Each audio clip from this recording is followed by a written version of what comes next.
صرف اور صرف ایک کام کیا جا رہا ہے، قوم کا دماغ خراب کرنے کی کوشش. اور وہ کس لیے؟ عمران خان کے پچھلے پونے 4 سال کے اقتدار میں کوئی ایک ہاسپٹل بنا دیں، بتا دیں جو بنا ہو، کوئی ایک ایسی معیار بتا دیں جس کے اوپر کہا جائے کہ انہوں نے پونے 4 سال کے اندر معیشت کا بیڑا غرق کیا، IMF کے پاس عملاً پاکستان کو غلام رکھوایا، آپ کو لیجسلیشن کر کے اسٹیٹ بینک کو IMF کے ماتحت کر دیا، آپ نے اپنی جو سپریمیسی ہے اس کو کمپرومائز کیا، اور اس کے علاوہ کرپشن کے نئے باب گرم کیے.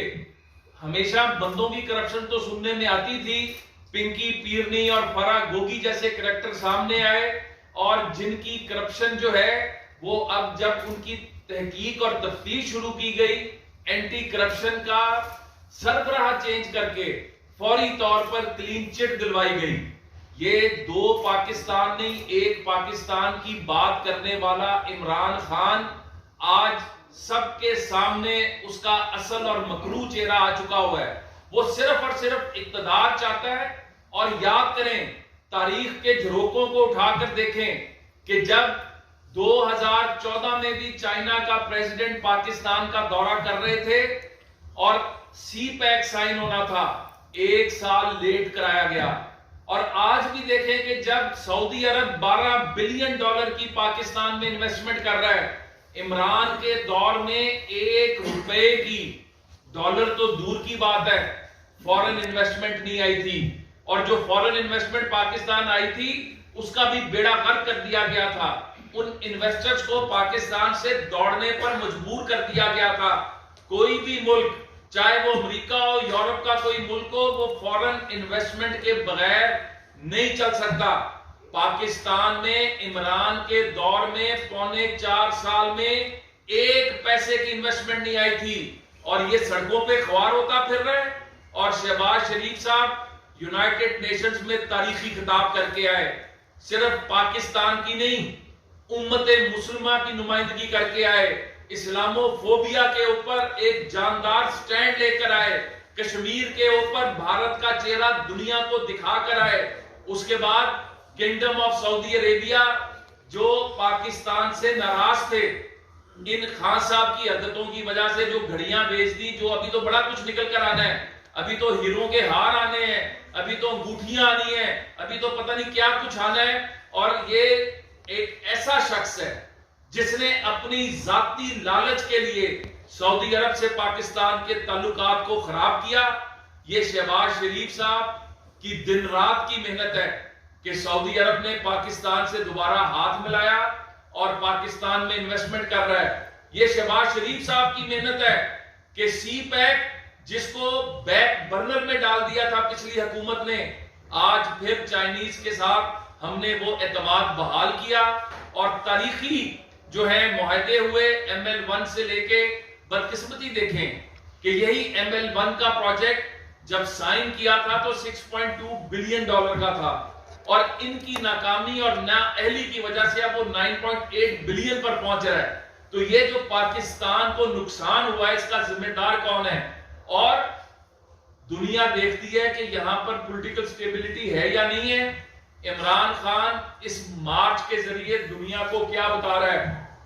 آج کیا وجہ ہے کہ انڈیا کے چینلز کے اوپر سرخیاں عمران خان کی ہیں، بریکنگ نیوز عمران خان کی ہیں، کیونکہ عمران انڈین ایجنڈے پہ کام کر رہا ہے. وہ گفتگو جو انڈین میڈیا اچیو نہیں کر سکا ہماری اداروں کے خلاف، وہ عمران نے ان کو ایک ایسا مواد دے دیا ہے کہ وہ کہتے ہیں، ادھر کے لوگ خود کہتے ہیں کہ پاکستان کے خلاف ہم وہ کام کھربوں روپیہ لگا کے نہیں کر سکتے تھے جو عمران نے ہمارا کام کر دیا ہے. اور اچیو کیا کرنا ہے؟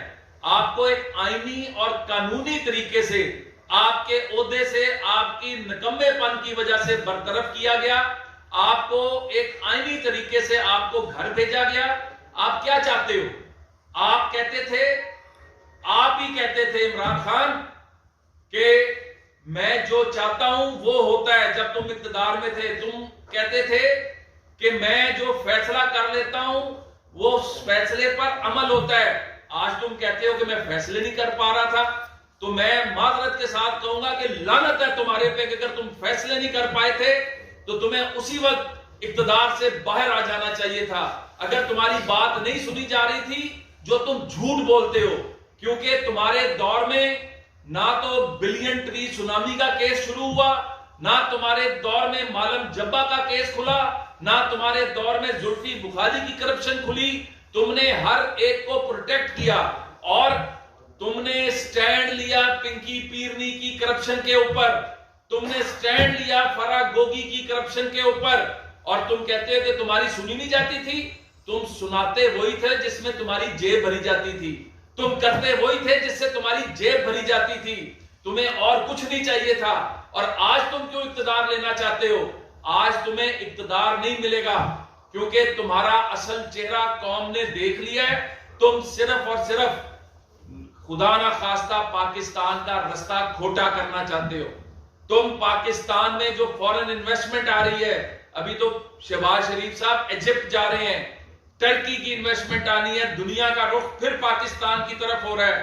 پوری دنیا میں ریسیشن ہے لیکن پاکستان ایک ایسا ملک بن رہا ہے جس میں کھربوں ڈالر کی انویسٹمنٹ آ رہی ہے. تو تکلیف صرف یہی ہے کہ پاکستان کی کرنسی مضبوط نہ ہو جائے, پاکستان کی معیشت اللہ کے فضل سے جب بھی مسلم لیگ نون کی حکومت آئی ہے, چاہے وہ میاں نواز شریف صاحب تھے, چاہے وہ شاہد خاقان عباسی ہیں یا شہباز شریف صاحب ہے, مسلم لیگ نون کے جھنڈے کے نیچے قائد پاکستان میاں نواز شریف صاحب کے ویژن کے مطابق ہم نے ہمیشہ پاکستان کی معیشت کو مضبوط کیا ہے. اور یہ غدار, میں غدار کہوں گا کہ آج آپ اس اقتدار کے لیے جس اقتدار کو لے کر آپ نے پاکستان کو آج اس حال تک پہنچایا, آپ صرف اقتدار کی جنگ لڑے ہیں.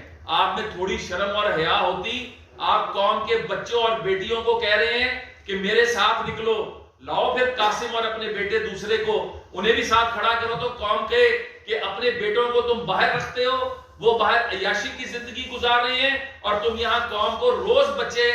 اس لانگ مارچ کے اندر صدف ہماری بہن جو تھی اس کی وہ کی شہادت, کل ایک نوجوان, 2 نوجوان اور وہاں پر شہید ہوئے.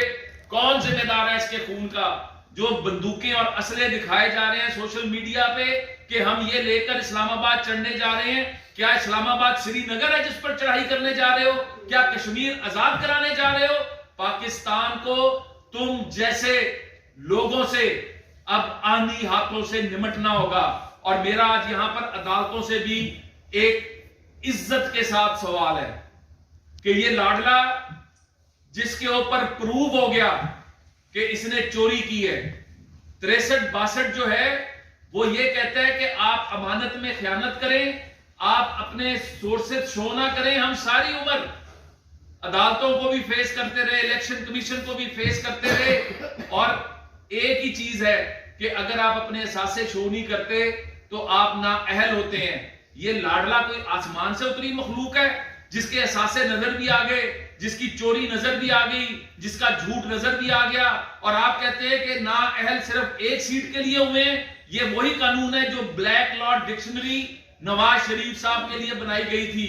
اب یہ لاڈلائزم ختم کرنا پڑے گا. اب یہ وہی عدالت ہے جس کے سامنے عمران خان نے کہا تھا سپریم کورٹ کے اندر, سپریم کورٹ نے کہا کہ آپ کے اوپر کنٹیمپٹ آف کورٹ لگے گی, یہ فیصلہ ہے, اور اس نے عدالت میں اس کے وکیلوں نے کہا کہ عمران خان صاحب نے بھیجا ہے. اب یہ کہتا ہے مجھے پتہ ہی نہیں ہے. یار تمہیں پتہ کیسے ہو؟ تم ہر وقت تو لکیریں کھینچتے رہتے ہو اور تمہارے لوگ جھوٹ بولتے رہتے ہیں. میں آج عدالتوں سے یہ کہوں گا کہ اب اس لاڈلائزم کو ختم کریں اور عمران خان پہ کنٹیمپٹ کی کاروائی ہونی چاہیے. 25 کو جب یہ گیا تھا تو عدالت کے فیصلے کی اس نے وہاں پر اس نے وہ کی تھی, توہین کی تھی. تو میں اس پہ ختم کروں گا. پنجاب کے لوگوں کا مسئلہ, پنجاب کسانوں کا, پری ڈومیننٹ کسان, ہمیں درد ہے. ہم نے کسانوں کے لیے ایک شاندار پیکج پورے پاکستان کے لیے دیا. ڈینگی کے اوپر ہم نے کام کیا. کرونا ہم حکومت میں نہیں تھے لیکن ہم اپنے لوگوں کے ساتھ دن رات کھڑے رہے. یہ لوگ تو نظر ہی نہیں آتے تھے. تو میں صرف اس پر اپنی بات ختم کروں گا کہ پاکستان ہے تو ہم ہیں، اور اس پاکستان کے خلاف کام کرنے والوں کا اصل چہرہ دنیا کو نظر آ چکا ہے، اور ان کا انجام عبرتناک ہوگا۔ بہت شکریہ۔